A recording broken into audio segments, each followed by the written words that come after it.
Hello दोस्तों, नमस्कार। मैं विष्णु कुमार आप सभी का अपने YouTube चैनल के इस वीडियो पर हार्दिक स्वागत करता हूं। दोस्तों, आज के इस वीडियो के माध्यम से मैं आप लोग को दूरी और विस्थापन के बारे में बताने वाला हूं, जिसमें दोस्तों मैं आप लोग को ये बताऊंगा कि जो दूरी और जो विस्थापन है इनका मतलब क्या होता है, दूरी और विस्थापन के बीच का जो संबंध होता है वो क्या होता है, और साथ ही दूरी और विस्थापन के बीच कौन कौन से अंतर होते हैं, इन सब के बारे में दोस्तों इस वीडियो के माध्यम से मैं आप लोग को परिचित कराऊंगा। तो अगर आप लोग दूरी और विस्थापन को अच्छे से समझना चाहते हैं तो दोस्तों आप लोग मेरे इस वीडियो को लास्ट एंड तक जरूर देखिएगा। अगर आप लोग लास्ट एंड तक अगर देख लेते हैं तो दोस्तों यकीन मानिए कि आपके दूरी और जो विस्थापन से संबंधित जो आपके कॉन्सेप्ट होंगे वो सारे के सारे क्लियर हो जाएंगे। ठीक है, तो आइए हम लोग क्या करते हैं कि सबसे पहले दूरी को समझने का प्रयास करते हैं, क्योंकि दोस्तों आपको दूरी और विस्थापन यानी कि दोनों को समझने से पहले आपको दूरी को जानना अति आवश्यक है, क्योंकि जो विस्थापन है आपका वो दूरी से ही संबंधित है। जब तक आपको दूरी समझ में नहीं आएगी तब तक आपको विस्थापन भी समझ में नहीं आएगी। तो सबसे पहले हमको जानना होगा कि जो दूरी है वो क्या होती है, इसी को दोस्तों हमें सबसे पहले जानना होगा। तो कैसे, तो आप लोग समझिएगा। ठीक है, मान लेते हैं दोस्तों कि किसी वस्तु की जो प्रारंभिक स्थिति है वो है ए। ठीक है, मान लेते हैं कि किसी वस्तु की जो प्रारंभिक स्थिति है वो है ए। प्रारंभिक स्थिति कहने का मतलब कि जिस बिंदु से या जिस स्थिति से कोई वस्तु चलना शुरू करती है उस बिंदु को ही हम लोग बोलते हैं प्रारंभिक स्थिति या प्रारंभिक बिंदु। ठीक है, उसको माध्य स्थिति भी दोस्तों कहा जाता है। मेरी बातों को आप लोग समझते रहिएगा। तो मान के चलते कोई कण या कोई वस्तु है या कोई व्यक्ति है, उसकी जो प्रारंभिक स्थिति है वो है बिंदु ए, यानी बिंदु ए पर कोई एक वस्तु है। ठीक, अब हम लोग क्या करते हैं, मान लेते हैं कि बिंदु ए से जो वस्तु है वो दोस्तों चलती है पूर्व दिशा की ओर। यहाँ पर देख सकते हैं मैंने दिशा का निर्धारण किया है। इधर हो जाएगा उत्तर, इधर हो जाएगा दक्षिण, इधर हो जाएगा पश्चिम और इधर हो जाएगा पूर्व। ठीक, तो बिंदु ए से पूर्व दिशा की ओर जो वस्तु है वो चलती है, मान के चलते हैं 5 मीटर। कितना चलती है? 5 मीटर। कहाँ तक? तो बिंदु बी तक। ठीक है, यानी उसकी जो प्रारंभिक स्थिति ए है उस बिंदु से उसने बिंदु बी तक पूर्व दिशा में कितना चला? तो 5 मीटर। ठीक है, फिर क्या करता है कि जो वस्तु बी है, वस्तु बी नहीं, जो वस्तु है वो अपने बिंदु बी से वो दोस्तों दक्षिण दिशा की ओर वो चलता है। आपको यहाँ पर मान के चलते हैं कितना, तो यहाँ पर हो जाएगा 4 मीटर। मान लेते हैं कितना? 4 मीटर। कहाँ तक? तो बिंदु सी तक। ठीक है, बिंदु सी तक। और फिर बिंदु सी से क्या करता है कि वो चलता है पूर्व दिशा की ओर। कितना? तो वो चलता है आपका 7 मीटर। कहाँ तक? तो बिंदु डी तक। ठीक है, यानी जो वस्तु है वो अपने प्रारंभिक बिंदु ए से बी तक चला 5 मीटर, फिर बी से सी तक चला 4 मीटर, फिर सी से डी तक चला 7 मीटर। ठीक, तो दोस्तों ये कर क्या रहा है, आप सबसे पहले ये देखो, ये जो वस्तु है वो कर क्या रहा है। तो दोस्तों आप लोग समझ सकते हैं इस आकृति को देखकर कि जो वस्तु है वो कहीं ना कहीं पथ की लंबाई को माप रहा है, यानी पथ की जो लंबाई है उसी को क्या कर रहा है दोस्तों, वो माप रहे हैं। ठीक है, यानी कि अगर वो बिंदु ए से बिंदु बी तक अगर 5 मीटर चला है तो इसका मतलब ये हुआ कि कहीं ना कहीं बिंदु ए से बिंदु बी की जो दूरी है वो 5 मीटर होगी। यानी कि बिंदु ए से बिंदु, जैसे कि मान चलते हैं कि जो बिंदु ए है वो उसका घर है। ठीक है, वो उसका घर है बिंदु ए। ठीक है, आज जो बिंदु बी है तो मान के चलते हैं कि जो बिंदु बी है वो है दोस्तों उसका स्कूल। क्या है? उसका स्कूल है। ठीक है, तो कहीं ना कहीं आप समझ सकते हैं कि जो वस्तु है, जो व्यक्ति है, उसके घर से उसके स्कूल के बीच की जो दूरी है वो कितना है? 5 मीटर। यहाँ व्यक्ति नहीं, यहाँ हम लोग कोई स्टूडेंट ले लेंगे, कोई लड़का ले लेंगे या कोई छात्र ले लेंगे। ठीक है, यानी कि लड़के का जो घर है और जो स्कूल है उनके बीच की दूरी कितना है? 5 मीटर। तो 5 मीटर करने का मतलब ये हुआ कि कहीं ना कहीं घर और स्कूल के बीच की जो पथ की जो लंबाई है वो 5 मीटर है। तो पथ की लंबाई 5 मीटर होने के कारण वो भी कितना चला है, वो रास्ते पर कितना चला है? वो 5 मीटर चला है। ठीक उसी प्रकार से दोस्तों अगर वो बिंदु बी से बिंदु सी तक अगर वो 4 मीटर चला है तो इसका मतलब हुआ कि जो बिंदु बी है और जो बिंदु सी है इनके बीच के जो पथ की लंबाई है वो कहीं ना कहीं 4 मीटर होगी। अगर वो 4 मीटर ना रहती तो वो 4 मीटर बिल्कुल भी नहीं चलता। क्योंकि बिंदु बी से बिंदु सी तक पहुंचने में उसको 4 मीटर क्या करना पड़ा है, 4 मीटर दोस्तों उसको चलना पड़ा है। ठीक है, तो 4 मीटर चलने का मतलब कि बी से सी के बीच की जो पथ की लंबाई है वो कितना है, वो 4 मीटर। फिर इसी प्रकार से देख सकते हैं कि बिंदु सी से बिंदु डी तक वो 7 मीटर चला है। तो आप समझ सकते हैं कि इसका जो अभिप्राय हुआ वो ये हुआ कि बिंदु सी से बिंदु डी तक के जो पथ की लंबाई है वो कहीं ना कहीं 7 मीटर होगी। तो इसीलिए जो छात्र है उसने बिंदु सी से बिंदु डी तक कितना चला, तो 7 मीटर चला। अब हमको क्या करना है, इसकी अगर दूरी बतानी होगी। अगर कोई पूछेगा कि छात्र द्वारा चली गई जो दूरी है वो क्या हो सकती है, तो अगर इसकी दूरी बतानी होगी तो हमें क्या करना पड़ेगा कि जितना जो छात्र है वो जितना पथ की लंबाई को मापा है, यानी जितना वो पथ पर चला है, जितने पथ की लंबाई को उसने मापा है, उस पथ की टोटल जो लंबाई होगी उसको दोस्तों जोड़नी होगी। यानी जितना दोस्तों पथ की उसने लंबाई मापी है वो टोटल लंबाई क्या कहलाएगी, उसकी दूरी कहलाएगी। तो कैसे, तो दोस्तों आप समझ सकते हैं, यानी कि सबसे पहले उसने ए से बी तक चला तो कहीं ना कहीं ए बी दूरी आएगा, फिर बी से सी तक चला तो बी सी दूरी आएगा, ठीक। अब फिर सी से डी तक चला तो फिर सी डी आएगा, ठीक है। ए बी कितना चला, तो 5 मीटर, बी सी कितना चला, तो 4 मीटर, और सी डी कितना चला, तो 7 मीटर, ठीक है। अब सबको हम लोग ऐड कर देंगे तो कितना आ जाएगा, तो 7 5 12, अब 12 4 16 मीटर, ठीक है, 16 मीटर। समझ सकते हैं। तो जो दोस्तों यहाँ पर 16 मीटर आप देख रहे हैं, यही 16 मीटर उस छात्र द्वारा चला गया दूरी है। तो ये 16 मीटर आया कहाँ से, ये 16 मीटर दोस्तों आपके प्रारंभिक बिंदु और आपके अंतिम बिंदु, यानी प्रारंभिक बिंदु ए था, अंतिम बिंदु डी है, यानी कि ए से डी तक क्या किया है, इसने दूरी चला है। तो ए से डी तक की जो टोटल दूरी है उसको हमने जब ऐड किया था कितना मिला, 16 मीटर। यानी ए से डी तक की जो पथ की लंबाई है वो कितना है, वो 16 मीटर है।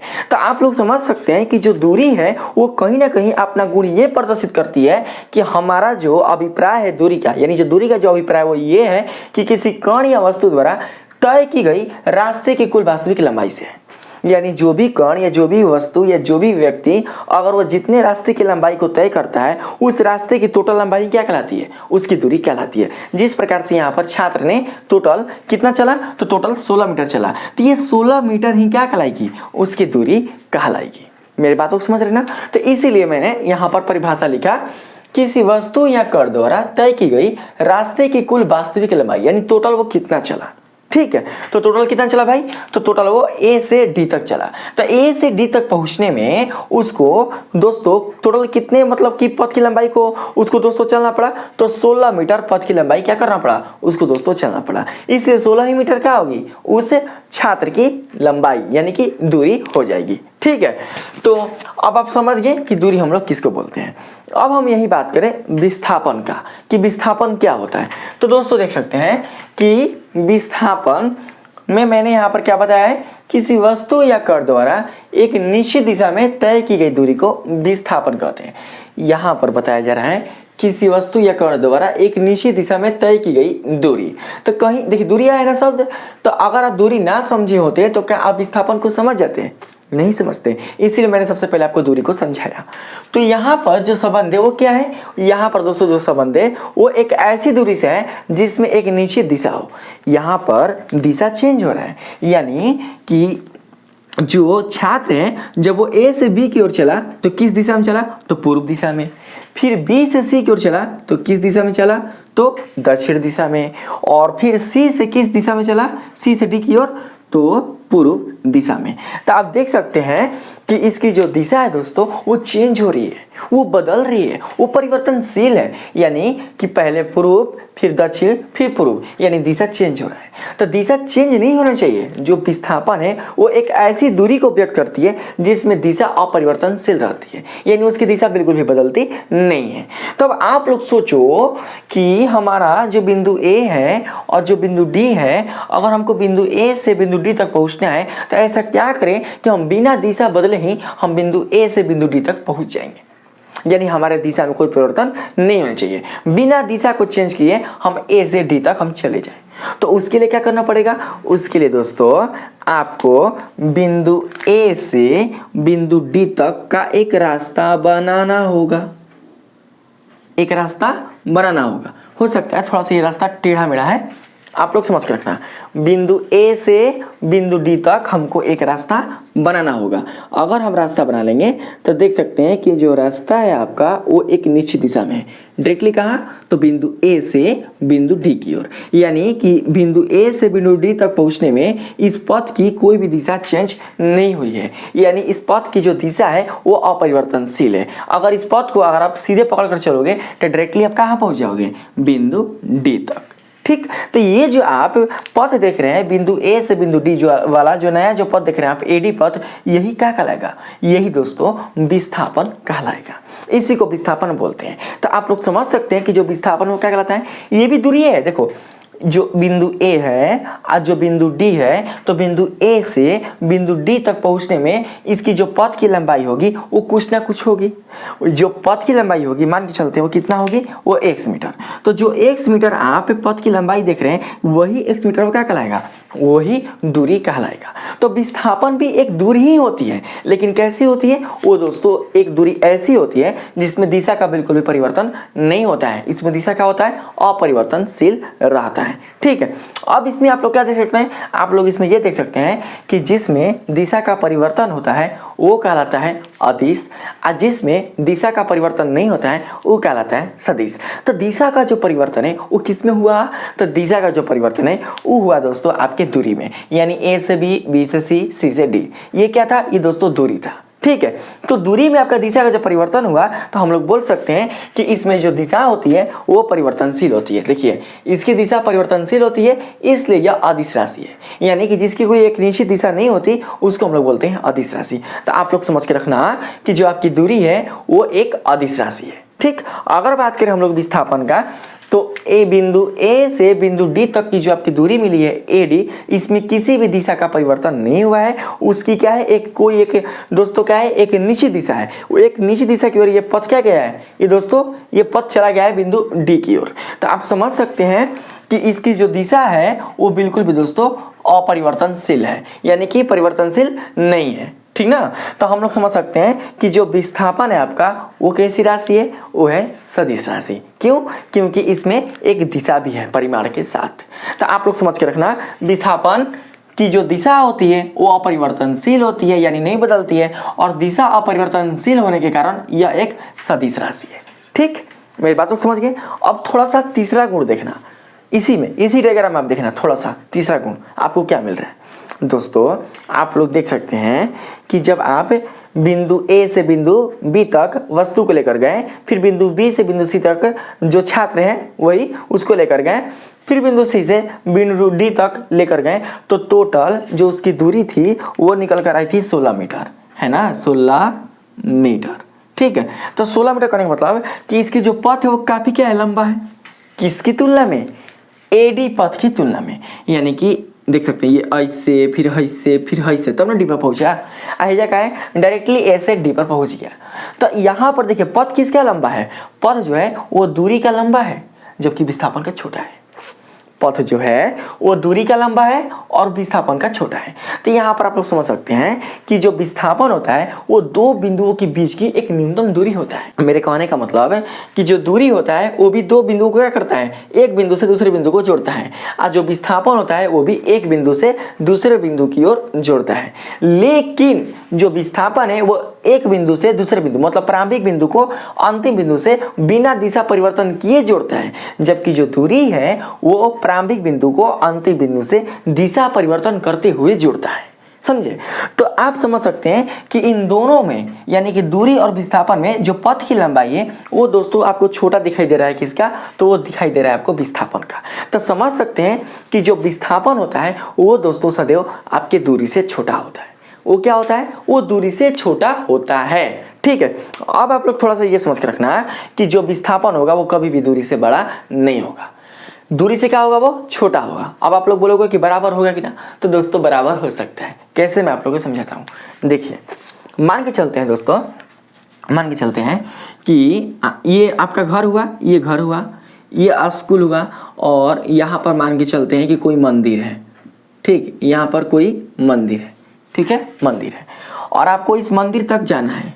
तो आप जब इस मंदिर तक जाओगे, इस मंदिर तक आप जाओगे तो एक ही पथ है, एक पथ है। मान के चलते हैं कि यहाँ से ये ऐसे और फिर पथ मुड़ गया है ऐसे और तब गया है ऐसे, यही एगो पथ है, दूसरा कोई पथ नहीं है। ठीक है, कहाँ तक? तो मंदिर तक, यानी घर से मंदिर तक पहुँचने के लिए मात्र एगो यही पथ है, यही पथ। ठीक, तो दोस्तों देखिए, जब आप घर से बाहर निकलोगे मंदिर तक जाने के लिए और इस पथ के अनुसार अगर आप मंदिर पर पहुंचोगे तो दोस्तों ये जो टोटल पथ की जो लंबाई होगी, ये टोटल पथ की जो लंबाई होगी वो क्या कहलाएगी? वो दोस्तों आपकी कहलाएगी दूरी। ठीक है, अगर हम बात करें दोस्तों कि अगर हम यहाँ पर डायरेक्टली, मैंने क्या बताया था विस्थापन में बताया था कि दो बिंदुओं को जोड़ने वाला क्या होगा? एक सीधा पथ होगा। तो दोस्तों अगर आप सोचोगे कि डायरेक्टली हम घर से डायरेक्टली हम मंदिर पहुँच जाए सीधा पथ से, यानी सीधा पथ ऐसे, तो आप स्कूलिए तोड़ के थोड़ी ना जाओगे, बीच में स्कूल आ रहा है ना, और स्कूल को तोड़कर उसमें रास्ता थोड़ी ना आप निकालोगे, नहीं निकाल सकते हैं, क्योंकि बीच में जो अपवाद है कौन है? वो स्कूल है। तो स्कूल होने के कारण यहाँ पर पथ को मोड़ दिया गया है। तो दोस्तों आप क्या करोगे? आप इसी मार्ग से जाओगे, आपके पास एक ही रास्ता है, कौन? तो दोस्तों ये। तो आपके लिए जो दूरी होगी वो भी वही होगी जो दोस्तों इसका विस्थापन, यानी जो आपका ये माप आप देख रहे रास्ता का, यही आपकी दूरी भी हो जाएगी और यही दोस्तों रास्ता आपका विस्थापन भी हो जाएगी। समझे? क्योंकि दूसरा कोई रास्ता नहीं है। अगर आप डायरेक्ट अगर इस बिंदु से अगर आप मिलाओगे तो बीच में स्कूल पढ़ रहा है जो कि बाधा है, उसको तोड़ करता आप क्या कर सकते हो? अंदर जा नहीं सकते। ठीक, तो आप समझ सकते हैं कि यहाँ पर जो एक दूरी है वो विस्थापन के बराबर हो सकती है, यानी जो विस्थापन है वो दूरी के बराबर हो सकती है, लेकिन दूरी से कभी भी बड़ा नहीं हो सकती, उससे छोटा ही रहेगा। इसीलिए हम लोग इसको इस तरीके से डिनोट करते हैं, यानी कि जो दूरी है वो बड़ा हो जाएगा या बराबर हो जाएगा किसके? तो विस्थापन के। इस तरीके से क्या करते हैं हम लोग? डिनोट करते हैं। तो मैंने यहाँ पर बताया है, देखिए कहीं पर बताया है दूरी हमेशा विस्थापन के बराबर या उससे बड़ी होती है। हेजा बराबर हो गया है, हेजा बड़ा हो गया है। ठीक है, अब फिर यहाँ पर देख सकते हैं मैंने क्या लिखा है? विस्थापन हमेशा दूरी के बराबर या उससे छोटी हो सकती है, बराबर हो सकती है या उससे छोटा हो सकती है, लेकिन उससे बड़ा बिल्कुल भी नहीं हो सकती। ठीक, और साथ ही देख सकते हैं कि जो विस्थापन होती है वो प्रारंभिक बिंदु और अंतिम बिंदु के बीच की न्यूनतम दूरी होती है। न्यूनतम दूरी करने का मतलब कि छोटी दूरी। तो यहाँ पर दोस्तों मैंने लिखवाया होगा, इसका संबंध प्रारंभिक बिंदु और अंतिम बिंदु के बीच की न्यूनतम दूरी से है, मतलब कम दूरी से है। देखिए कम दूरी के कारण जो आपके हवाई जहाज, जो दोस्तों पानी वाला जहाज होते हैं, वो क्या करते हैं? कम समय में एक स्थान से दूसरे स्थान की ओर पहुंच जाते हैं। क्योंकि आकाश मार्ग से अगर कोई हेलीकॉप्टर जाता है या कोई एरोप्लेन जाता है तो आकाश मार्ग में दोस्तों कोई बाधा नहीं है, कोई घर पेड़ पर या नदी तालाब कुछ बाधा नहीं है, जिससे कि उसको क्या करना पड़ेगा? अपने पथ को मोड़ना पड़ेगा। वो डायरेक्टली क्या किया? वो डायरेक्टली मतलब देख लिया कि हाँ यहाँ पर मतलब हम जहाँ से वो चल रहा है उसकी प्रारंभिक स्थिति है, जैसे कि पटना से उड़ा दिल्ली जाना है तो अंतिम स्थिति दिल्ली होगी, और जहाँ से वो उड़ रहा है उसकी प्रारंभिक स्थिति होगी। तो डायरेक्टली वो क्या करेगा? वो डायरेक्टली एक दिशा पकड़ेगा, विस्थापन वाला डायरेक्टली एक दिशा पकड़ेगा। कहाँ से? डायरेक्टली दोस्तों वो पकड़ेगा पटना से दिल्ली के लिए, और वहीं पर क्या करता है? वो लैंडिंग करता है। उसको अब आसमान में उसको इधर या इधर उसको काटना उठा नहीं, उसको डायरेक्टली क्या करना है? उसको चलना है, क्योंकि वो विस्थापन के मार्ग से क्या करता है? आगे की ओर चलता है। तो विस्थापन जब मार्ग अपनाता है तो उसको कम दूरी तय करनी पड़ती है, और कम दूरी तय करने के कारण उसको समय भी कम लगता है, और कम समय में दोस्तों क्या करता है कि एक बड़े शहर से दूसरे बड़े शहर की ओर क्या करता है? वो चला जाता है। जबकि अगर आपको स्थल मार्ग से जाना हो तो आपको दोस्तों क्या करना पड़ता है कि अधिक समय और अधिक दूरी को दोस्तों आपको तय करनी पड़ती है। ठीक है, जब अधिक दूरी दोस्तों आपको तय करना पड़ेगा तो समय भी अधिक लगेगा। ठीक है, अब निर्भर रहता है चाल पर, ठीक है, कि आपकी जो चाल है वो कैसी है जिससे आप जाना चाहते हैं। तो इस तरीके से आप समझ सकते हैं। तो ये वाला और ये वाला आपका टोटल क्या हुआ? एगो ये वाला आपका जो दोस्तों अंतर था वो बिल्कुल अच्छी तरीके से कंप्लीट हो गया। ठीक है, आगे देखिएगा, इसमें सभी दूरियां एक विस्थापन नहीं हो सकती है। यहाँ पर बताया रहा है सभी विस्थापन एक दूरी ही होती है। देखिए दोस्तों, यहाँ पर आप घर से जो मंदिर आप गए तो वो भी एक प्रकार का दूरी ही है, और जब आप घर से मंदिर गए तो वो भी एक प्रकार का विस्थापन ही है, मतलब एक ही रास्ता है, दूसरा कोई रास्ता नहीं है। तो आपका देख सकते हैं कि जो दूरी है वो विस्थापन भी हो सकती है, लेकिन सभी दूरी विस्थापन नहीं हो सकती, क्योंकि A B C C D ये भी एक दूरी है लेकिन विस्थापन नहीं है। ये भी दूरी है लेकिन विस्थापन है, लेकिन ये जो दूरी है वो बिल्कुल भी विस्थापन नहीं है। तो इससे हम लोग क्या निष्कर्ष निकाल सकते हैं? इससे हम लोग ये निष्कर्ष निकाल सकते हैं कि सभी दूरियां एक विस्थापन नहीं हो सकती, लेकिन सभी विस्थापन एक दूरी हो सकती है। क्योंकि अगर ये विस्थापन है तो कहीं ना कहीं पथ की लंबाई है, तो पथ की लंबाई क्या कहलाती है? दूरी। तो इसीलिए हम लोग बोलेंगे कि विस्थापन भी दूरी है। अगर ए से बिंदु डी तक जो एडी की लंबाई है वो पथ की लंबाई है, तो वो भी क्या होगी? एक दूरी। और जबकि है क्या? विस्थापन। तो समझ सकते हैं कि जो विस्थापन है वो दूरी होती है। और इस प्रकार से सभी जो विस्थापन होते हैं वो दूरी ही होती है, लेकिन सभी दूरी विस्थापन नहीं होती। ठीक है, आगे आप लोग समझने का प्रयास कीजिएगा। अगला अगर हम बताते हैं, यह सदैव धनात्मक होती है। धनात्मक क्यों होती है? क्योंकि दोस्तों इसका जो मान होता है या तो शून्य मिलता है या शून्य से बड़ा मिलता है। किसका? दूरी का। अब देखिए शून्य से बड़ा क्यों मिलेगा? शून्य से बड़ा यानी कि कोई वस्तु अपने प्रारंभिक स्थिति पर है, वो बिल्कुल चला ही ना, यानी कोई वो दोस्तों पथ की लंबाई को मापा ही ना, तो इसका मतलब उसके द्वारा चली गई जो दूरी है वो शून्य है। ठीक है, अब आगे वो चलेगा तब ना उसकी पथ की लंबाई क्या होगी? माप कर उसकी आकलित की जाएगी। तो जब पथ की लंबाई को मापा जाएगा तो वो जीरो से कम होगा कि जीरो से बड़ा होगा? जीरो से बड़ा होगा। इसीलिए जो दूरी होगा वो सदैव धनात्मक होगी। जबकि एक विस्थापन जो होगा वो धनात्मक भी हो सकता है, ऋणात्मक भी हो सकता है, या शून्य भी हो सकता है। कैसे? तो मैं आप लोगों को अभी समझाता हूँ, आप लोग ध्यान से मेरे बातों पर ध्यान देना और समझना। ठीक है, मान के चलते हैं कि प्रारंभिक जो स्थिति है वो ए है। ठीक है, और जो अंतिम स्थिति है वो कितना है? वो बी है। और इसकी जो टोटल लंबाई है वो है 10 मीटर। वो कितना है? वो 10 मीटर। तो आपने विस्थापन में क्या जाना? विस्थापन के लिए बता रहे हैं कि क्यों धनात्मक, क्यों ऋणात्मक, क्यों शून्य होता है। विस्थापन में आपने जाना कि दोस्तों यहाँ पर इसका संबंध प्रारंभिक बिंदु और अंतिम बिंदु के बीच की न्यूनतम दूरी से, बीच की न्यूनतम दूरी। जैसे कि अगर मान के चलते हैं कि यहाँ पर P से अगर यहाँ पर Q तक हम चले और फिर Q से हम R तक चले, ठीक है, तो यहाँ पर प्रारंभिक बिंदु कौन होगा? प्रारंभिक बिंदु होगा आपका P, ये P, और अंतिम बिंदु होगा कौन? R। तो प्रारंभिक बिंदु और अंतिम बिंदु के बीच की दूरी से ही क्या होता है? संबंधित होता है विस्थापन। आज जबकि यही संबंधित है किससे? तो दूरी से। ठीक है, और ये संबंधित है विस्थापन से, प्रारंभिक बिंदु और अंतिम बिंदु। तो देखिए इसका जो प्रारंभिक बिंदु है वो है ए। अब फिर क्या हुआ कि ए से बी तक चला 10 मीटर। अब मान के चलते हैं कि बी से ओ सी तक चलता है 5 मीटर। ठीक, कितना चलता है? 5 मीटर। ठीक है, तो अब आप देखिए कि इसकी जो प्रारंभिक स्थिति है वो कितनी है? प्रारंभिक स्थिति तब हम लोग ऐसे निकालेंगे विस्थापन।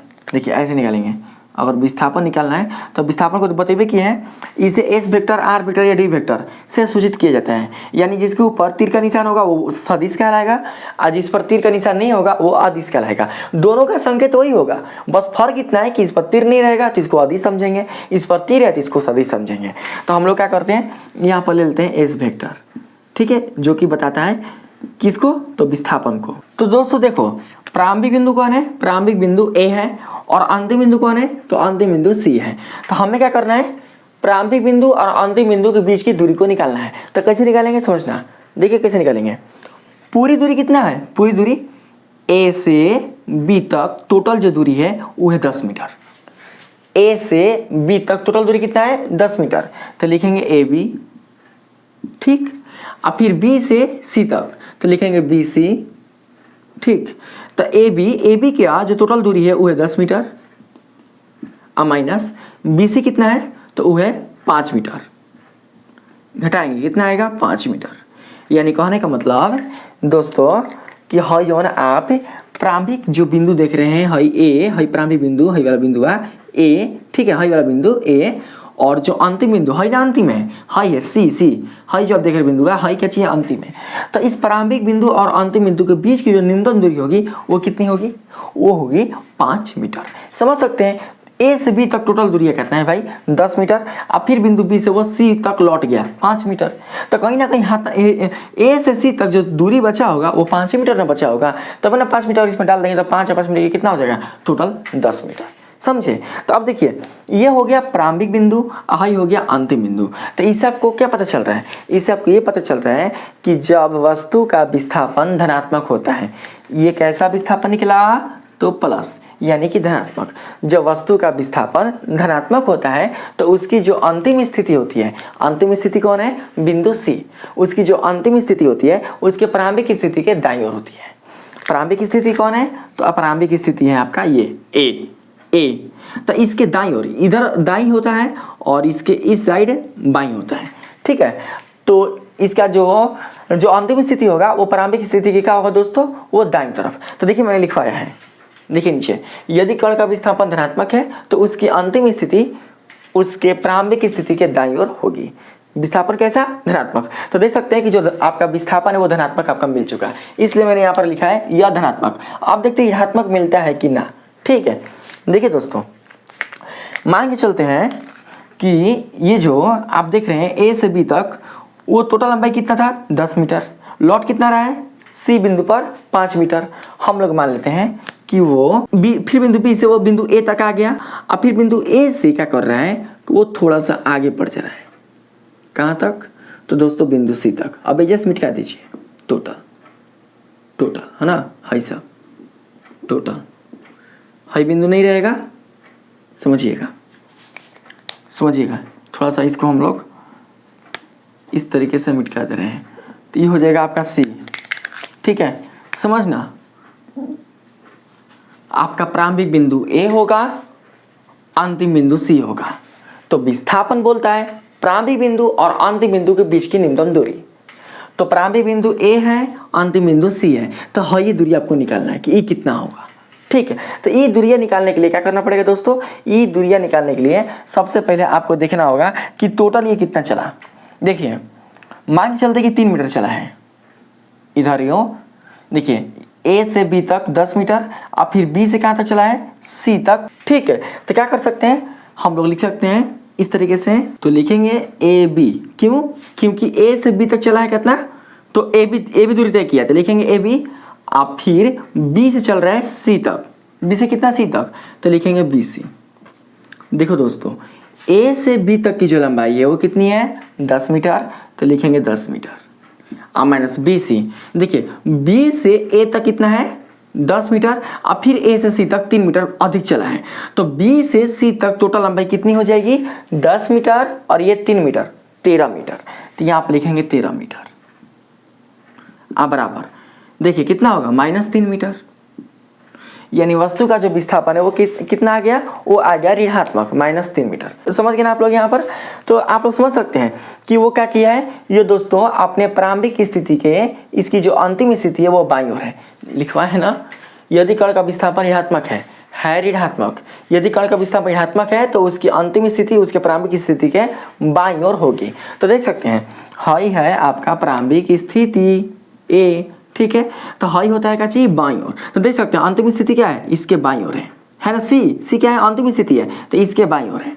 ठीक है, तो कैसे निकाले समझे ना, पहले ए से बी तक चला कितना, तो 10 मीटर, तो समझ सकते हैं हम लोग पूरा ए बी को ले लेंगे। ठीक है, अब फिर देखेंगे कि बी से वो कहाँ तक चल रहा है, मतलब इसका अंतिम जो बिंदु वो कहाँ तक जा रहा है, तो बी से उसकी जो अंतिम बिंदु है वो सी तक जा रहा है। तो यहाँ पर जोड़ेंगे कि पूरा बी सी की माप कितना है, तो बी से ए तक है 10, और ए से सी तक कितना चला है, 3 मीटर अधिक चला है। तो हम लोग क्या करेंगे, टोटल जोड़ लेंगे, 10 और 3 13 मीटर। तो क्या करेंगे, घटाएंगे तो आएगा -3 मीटर, यानी कि 3 मीटर का हुआ है दोस्तों, या अधिक विस्थापित हो गया है। ठीक है, अब यहाँ पर बात करते हैं हम लोग कि जब देखिए यदि कण का विस्थापन 0 है, तो कण का विस्थापन 0 कैसे रहेगा, कैसे रहेगा कण का विस्थापन 0, समझिए कैसे रहेगा कण का विस्थापन 0। सारा चीज़ आप लोग को इस वीडियो में क्लियर कर दूंगा। जैसे कि ये आपका हो गया वस्तु का प्रारंभिक स्थिति, और ये हो गया वस्तु का अंतिम स्थिति, और इसकी जो लंबाई है पथ की मान के चलते हैं 10 मीटर। ठीक, तो दोस्तों प्रारंभिक बिंदु से अंतिम बिंदु तक जो वस्तु है वो 10 मीटर चला। अब फिर इस अंतिम बिंदु से क्या किया है, तो वो दोस्तों बिंदु ए तक 10 मीटर चला है, 10 मीटर चला है। ठीक है, 10 मीटर चला है, तब इसका विस्थापन कितना होगा, तो विस्थापन कहता है दो बिंदुओं के बीच की दूरी, यानी प्रारंभिक बिंदु और अंतिम बिंदु के बीच की दूरी।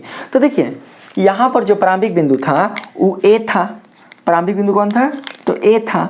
ठीक है, अब फिर जो अंतिम बिंदु है यानी कि बी से जब अंतिम बिंदु को जो प्राप्त कर रहा है तो बिंदु ए पर प्राप्त कर रहा है। जैसे मान चलते हैं यहाँ पर बिंदु सी है, बिंदु सी दोस्तों मान चलते यहाँ पर आ जा रहे हैं, कहाँ तक, बिंदु ए तक। यानी जितना चला उतने लौट आया, जितना चला उतने लौट आया, तो कहीं ना कहीं इसकी जो प्रारंभिक स्थिति है उसके अंतिम स्थिति के संपाती हो गया। यानी कि प्रारंभिक स्थिति और अंतिम स्थिति के बीच की जो दूरी है वो 0 हो गई, वो बिल्कुल भी है ही ना। जब प्रारंभिक स्थिति और अंतिम स्थिति के बीच की जो दूरी है वो जब है ही ना, तो इसका विस्थापन भी नहीं होगा। तो विस्थापन ना होने की स्थिति में इसका जो विस्थापन होगा वो हो जाएगा शून्य। कैसे? तो ए इस वेक्टर बराबर आपका हो जाएगा टोटल आपका दोस्तों ए बी माइनस कितना ए सी, मान के चलते हैं सॉरी बी सी, बी से कहाँ तक चला है? सी तक। ठीक है, अब दोनों की माप है 10 मीटर, ये भी है 10 मीटर, तो आ जाएगा आपका 0 मीटर, यानी विस्थापन क्या होगा? शून्य। तो देखिए यदि कण का विस्थापन शून्य है तो उसकी अंतिम स्थिति और प्रारंभिक स्थिति एक ही होगी। तो अंतिम स्थिति कौन है? सी, और प्रारंभिक स्थिति कौन है? ए। तो दोनों का जो दोस्तों स्वरूप है वो एक ही बिंदु पर है, इस बिंदु पर। ठीक है, तो ये भी आपका क्या हो गया? अच्छी तरीके से तीनों आपका कंप्लीट हो गया। इतना अगर आप समझ के रखते हो तो विस्थापन आपका बिल्कुल अच्छी तरीके से दोस्तों आपका कंप्लीट हो जाएगा। अगला कौन है? देख सकते हैं दूरी हमेशा विस्थापन के बराबर या उससे से बड़ी होती है, समझा दी है। विस्थापन हमेशा दूरी के बराबर या उससे से छोटी हो सकती है, ये भी समझा चुके हैं। बाकी इधर का कुल जितना सारा था धनात्मक ऋणात्मक या शून्य, देख सकते हैं कैसे शून्य हुआ, कैसे धनात्मक हुआ और कैसे ऋणात्मक हुआ, मैंने आप लोग को बताया। यानी कि आपका टोटल जो दूरी और विस्थापन का जो अंतर है वो समाप्त हो गया। और ये वाला जो आप देख रहे हैं इसको भी दोस्तों मैंने अच्छी तरीके से बता दिया आप लोग को, इसमें कोई आप लोग का डाउट नहीं रह गया। अब देखिए थोड़ा सा आप लोग इस आकृति में समझिएगा। एगो दोस्तों मान के चलते हैं एगो प्रारंभिक बिंदु ए है और अंतिम बिंदु बी है। आपको प्रारंभिक बिंदु ए से बिंदु बी तक पहुंचने के लिए 3 गो रास्ते हैं। कौन कौन? मान के चलते हैं कि हाई आपका पहला रास्ता है, हाई दूसरा रास्ता है, हाई तीसरा रास्ता है, हाई चौथा रास्ता है, हाई 5वां रास्ता है। ठीक, तो इन 5 रास्ता में विस्थापन कौन होगा? इन 5 रास्ता में विस्थापन कौन होगा? तो इन 5 रास्ता में विस्थापन वही होगा जो सबसे छोटी दूरी वाला होगा।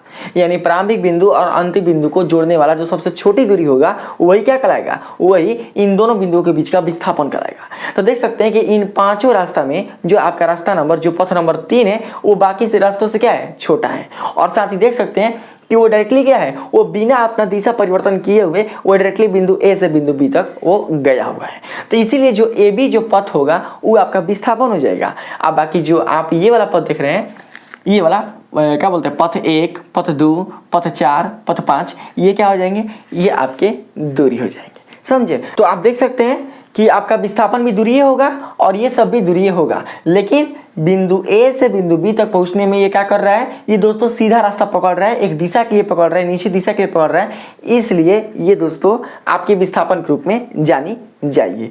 ठीक है, तो दोस्तों आज का जो क्लास है वो यही तक। अगर आपको विस्थापन और दूरी से संबंधित अगर कोई डाउट अगर माइंड में आपका रहा होगा तो आप लोग जरूर दोस्तों आप हमें कमेंट सेक्शन में पूछ सकते हैं। ठीक है, अब बाकी और भी जो जैसा क्वेश्चन होगा मैं आप लोग बनाऊंगा। जैसे कि मान के चलते हैं कि अगर ऐसे गया वस्तु, फिर ऐसे गया, फिर इस तरीके से गया। ठीक है, तो ए बिंदु से ए से गया बी तक, बी से गया सी तक, तो इसका विस्थापन कैसे निकालेंगे? इसका विस्थापन निकालने के लिए हमें क्या करना होगा कि बिंदु ए को बिंदु सी से जोड़ना होगा।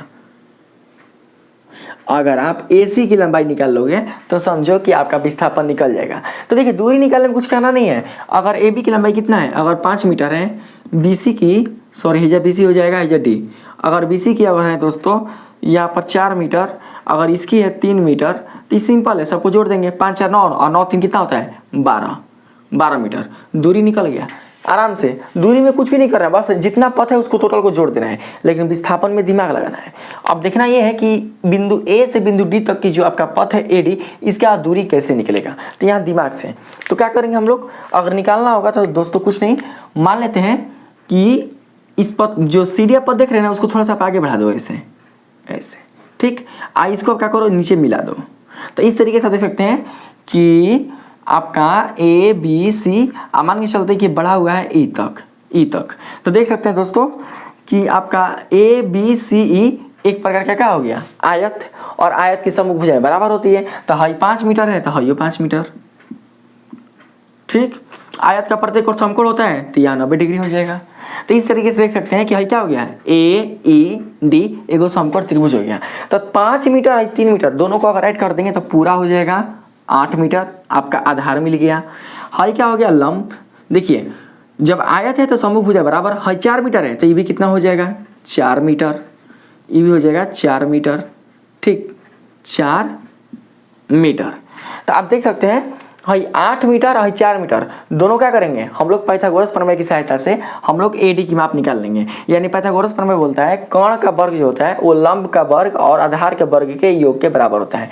तो 4 चौके 16 और 8 8 64 और दोनों को ऐड करके क्या करेंगे 64 6 हो जाएगा 70 70 10 80 80 रूट 80 यानी कहने का मतलब कि जो है आप देख रहे हैं एडी ये अगर स्क्वायर में अगर रहेगा तो स्क्वायर को उधर हम ट्रांसफर कर देंगे तो रूट में हो जाएगा। तो आपका माप यहाँ निकल कर आ जाएगा कितना 16 5 80 तो 16 का वर्गमूल 4 और रूट 5 है ये होगा विस्थापन। ऐसे निकालोगे विस्थापन कितना होगा तो एडी के जो विस्थापन होगा वो होगा 4 और रूट 5। ठीक, अगर इसका विस्थापन निकालना हो पी से आर तक का, अगर इसका विस्थापन निकालना हो तो कैसे निकालोगे कुछ नहीं डायरेक्टली क्या करेंगे ये समकोण है इसकी माप दिया होगा और इसका माप दिया ही होगा, दोनों को पाइथागोरस प्रमेय की सहायता से हम इसका क्या करेंगे दूरी निकाल लेंगे जो कि आपके विस्थापन के रूप में जाना जाएगा। इसी तरीके से अब कोई वृत्त वाला आ जाए, कोई वृत्त वाला अब बोलेगा कि इसमें विस्थापन निकालिए तो वृत्त करने का मतलब मांगे चलते हैं कि प्रारंभिक बिंदु ए है, अब बिंदु ए से वो क्या कर रहा है चक्कर लगा रहा है कहाँ तक बिंदु ए तक। तो आप देख सकते हैं कि जो आपका ये लंबाई है वो आपका हो जाएगा व्यास, इसकी माप निकाल लीजिए आपका विस्थापन निकल जाएगा। ठीक है, तो दोस्तों आज का क्लास यहीं तक। अगर ये वीडियो अच्छा लगा है इस वीडियो के माध्यम से आप लोगों ने दूरी और विस्थापन को अच्छे से समझा है तो प्लीज़ दोस्तों मेरी इस वीडियो को आप लोग लाइक कीजिएगा, सब्सक्राइब कीजिएगा और पसंद है तो अपने दोस्तों में भी शेयर कीजिएगा। मिलते हैं फिर से अगले नए वीडियो के साथ, तब तक के लिए धन्यवाद।